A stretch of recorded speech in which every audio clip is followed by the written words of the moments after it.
Baina, zorizionien etorri ziren Luis Mari, bere zertua abadiek, sartu ebien kartzelara, ez dakizu urte izango zan Luis Mari sartu ebenien, gu eskondu ginen 70 ba Luis Mari sartuko ebien 70 inguruen. 10-11, bai.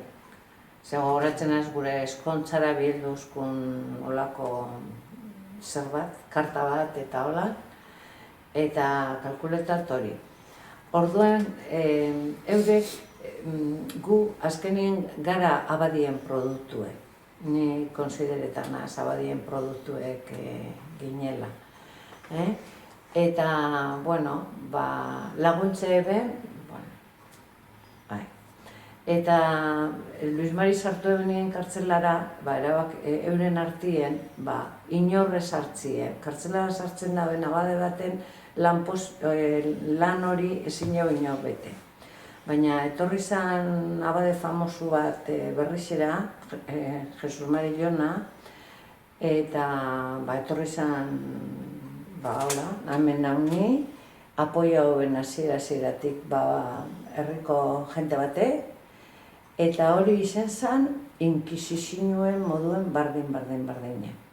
Gu ja, Elixie gu eskondu ginen nien, Elixatik eskondu ginen, baina ja Elixien konsiderazioa ja zalantzan jartzen genduen, eta hasi ginen mesara eskueten, ez dakizer, eta holako rollo. Eta ze pasau zan, etorri zan hau tipu hau, eta zan hori, ella ban, Elixako zenso barri bat. Eta esan behar zinen, gure bazendun, Elixako eixetie edo ez. Eta orduen, ukatze ez bazinen apuntetan hor, zenso barri horretan, ezin zendun, ez bautixau, ez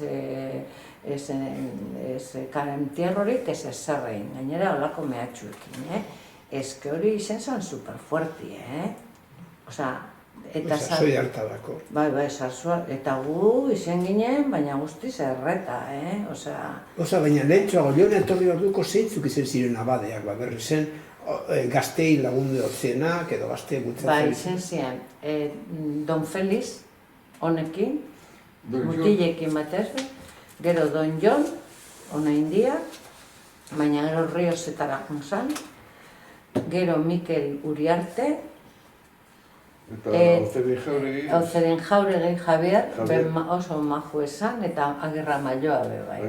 Majuek normalak. Abadiek, baina, hori. Eta gero ja, joan zan, gero eta gaia politizetan dana egoera, sarmoiek, ez dakizer, eta,